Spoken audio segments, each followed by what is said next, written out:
Hello दोस्तों, राधे राधे। कैसे हैं आप सब। तो आपको बता दें कि इस समय हम चैप्टर 1 आपका डिस्कस कर रहे हैं कि चैप्टर 1 में जनन क्या होता है, जनन की आवश्यकता क्या होती है, जनन के प्रकार कितने हैं, ये सब हमने आपको बताया है। ठीक है कि अलैंगिक जनन क्या है, लैंगिक जनन क्या है।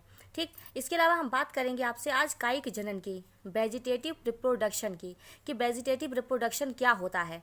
देखिए, एक चीज़ बता दें कि जो कायिक जनन है वो पेड़ पौधों में पाया जाता है। ठीक, पौधे के भाग होते हैं जड़, तना, पत्ती, ये भाग होते हैं पौधे के। ठीक है, कुछ ऐसे पौधे हैं जो जड़ से बनते हैं, कुछ तने से बनते हैं, कुछ पत्तियां होती हैं जिनसे नया पौधा बना सकते हैं। तो पौधे के जो भी कायिक भाग है उनसे जो जनन होगा वो कायिक जनन होगा। ठीक है, तो पहली चीज़ ये याद रखिए कि जो कायिक जनन है वेजिटेटिव रिप्रोडक्शन या पौधों में होता है, क्योंकि पौधे में ही उसके कायिक भाग होते हैं। ठीक है, तो ये देख लेते हैं कायिक जनन, वेजिटेटिव रिप्रोडक्शन। कायिक जनन नए पौधे के पुनर्निर्माण की क्रिया है। तो कायिक जनन क्या होता है, नए पौधे के निर्माण की क्रिया है। इससे क्या होता है, कायिक जनन से नया पौधा बनता है। इस क्रिया में नया पौधा मात्र पौधे के किसी भी कायिक भाग से बनता है। यानी मात्र पौधा यानी जो मेन पौधा होता है, मान लो कि ये एक छोटा सा मेन पौधा है और इसी का ही कोई कायिक भाग है, यानी कि हम जड़ ले लें, यहाँ से काट के यहाँ लगा दें तो जड़ से नया पौधा बन गया। इसका हम तना काट के अगर यहाँ लगा दें मिट्टी में तो तने से नया पौधा बन जाएगा। तो इसमें क्या होता है, नया पौधा मात्र पौधे के किसी भी कायिक भाग से बनता है, यानी मात्र पौधे के किसी भाग से बनता है। इसमें सभी लक्षण मात्र पौधे के समान होते हैं और जितने भी लक्षण इस पौधे में होंगे वो बिल्कुल कैसा होगा, बिल्कुल उसी अपने मात्र पौधे की तरह, यानी अपने पेरेंट की तरह ही होगा। कोई भी अंतर नहीं होगा। जड़, तना, पत्ती कहीं से भी नया पौधा बनाओगे तो बिल्कुल वैसा ही बनेगा पत्ता। ठीक, वैसे ही पौधा नया बनेगा। तो लक्षण मात्र पौधे के समान होते हैं। कायिक जनन को कायिक प्रवर्धन के नाम से भी जाना जाता है। तो कायिक जनन को हम क्या कहते हैं, कायिक प्रवर्धन कहते हैं, वेजिटेटिव प्रोपेगेशन। ठीक है, कायिक प्रवर्धन कहते हैं। तो ये हो गया कायिक जनन। ठीक है, पौधे के कायिक भाग कौन कौन से होंगे पूछा जाएगा तो आप बताएंगे पौधे के कायिक भाग होते हैं जड़, तना, पत्ती। ठीक, कायिक जनन क्या होता है, कायिक जनन नए पौधे के पुनर्निर्माण की क्रिया है। इस क्रिया में नया पौधा मात्र पौधे के किसी भी कायिक भाग से बनता है। इसमें सभी लक्षण जो होते हैं वो मात्र पौधे के समान होते हैं और इसे हम क्या कहते हैं, कायिक प्रवर्धन के नाम से भी जानते हैं। ठीक, ये हो गया कायिक जनन। अब कायिक जनन के प्रकार। कायिक जनन देखो बेटा, दो प्रकार का होता है कायिक जनन। एक होता है प्राकृतिक कायिक प्रवर्धन, क्योंकि हम इसे कायिक प्रवर्धन भी कहते हैं ना, इसलिए प्राकृतिक कायिक प्रवर्धन। और दूसरा होता है कृत्रिम कायिक प्रवर्धन, यानी कुछ पौधे प्राकृतिक रूप से उग जाते हैं, उन्हें हम कहते हैं कायिक प्रवर्धन, प्राकृतिक कायिक प्रवर्धन।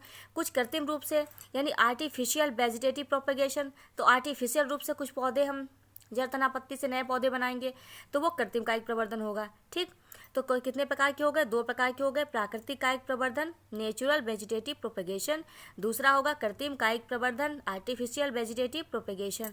ठीक है, तो आइए बात कर लेते हैं प्राकृतिक कायिक प्रवर्धन की, कि प्राकृतिक कायिक प्रवर्धन क्या होता है। यानी नेचुरल रूप से जो जड़, तना, पत्ती से नया पौधा बनेगा वो किस तरीके से बनेगा। देखिए, यह क्रिया प्रकृति में मिलती है। ठीक, या तो नेचर में या क्या होती है, नेचर में मिलती है। यह क्रिया प्रकृति में मिलती है। इस क्रिया के अंतर्गत पादप का कोई अंग अथवा रूपांतरित भाग मात्र पौधे से अलग होकर नया पौधा बनाता है। इसमें क्या होता है, यह क्रिया प्रकृति में होती है यानी अपने आप ही होगी। इस क्रिया के अंतर्गत पादप का कोई भी अंग हम या रूपांतरित भाग मात्र पौधे से अलग होकर नया पौधा बना लेता है। यह क्रिया अनुकूल परिस्थितियों में होती है। अनुकूल परिस्थितियाँ मतलब होती, जब भी कोई पेड़ कहीं पे भी ग्रो करता है तो अनुकूल परिस्थितियाँ मतलब उसे पानी होना चाहिए, हवा होनी चाहिए, सनलाइट प्रॉपर मिलनी चाहिए, यानी सूरज का प्रकाश, तो उसे हर रोशनी यानी हर चीज़, उसे टेम्परेचर है, रोशनी है, हर चीज़ प्रॉपर मिलनी चाहिए उसे। तो कहते हैं अनुकूल परिस्थितियों में होती है। पौधे के कायिक भाग जैसे जड़, तना व पत्ती इस क्रिया में भाग लेते हैं। तो पौधे में कायिक भाग आपको बताए थे जड़, तना, पत्ती, तो जड़, तना, पत्ती इस क्रिया में भाग लेते हैं। तो ये हो गया प्राकृतिक कायिक प्रवर्धन। इसमें क्या लिखेंगे, प्रकृति में होती है क्रिया, इसके अंतर्गत जड़, तना, पत्ती भाग लेते हैं। इसमें क्या होता है, मात्र पौधे से उसका अंग अलग होकर नया पौधा बना लेता है। यह क्रिया अनुकूल परिस्थितियों में होती है। ठीक, ये होगा प्राकृतिक कायिक प्रवर्धन। अब प्राकृतिक कायिक प्रवर्धन की कौन कौन सी विधियां हैं। देखिए, आपको बताया जड़, तना, पत्ती से बनते हैं तो विधियां भी वही हो जाएंगी। प्राकृतिक कायिक प्रवर्धन की विधियां, नंबर 1 भूमिगत तना, यानी जो मिट्टी के अंदर जो तना है उसे हम, जैसे आलू वगैरह आपने देखा होगा कि आलू मिट्टी के अंदर होता है, खोद के निकाला जाता है। तो शकरकंद है, ये सब चीज़ें जो भी है, प्याज है, लहसुन है, कुछ ऐसी चीज़ें हैं जो क्या होती है मिट्टी के अंदर हो रही हैं। तो भूमिगत तना, ठीक। तो प्राकृतिक कायिक प्रवर्धन की विधियों में होगी भूमिगत तना, जो मिट्टी के अंदर जो तना लगा है, क्या क्या होंगे, कंद, प्रकंद, घनकंद, सल्ककंद, ठीक है, ये इसकी विधियाँ हो गई भूमिगत तना में।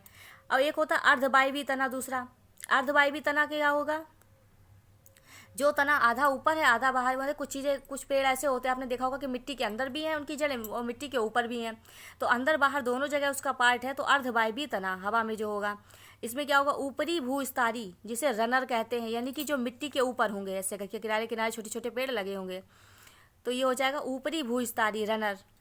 भूस्तरीय स्टोलन, भूस्तरीका ऑफसेट, अंता भूस्तरीय सकर, जिसे हम कहते हैं सकर।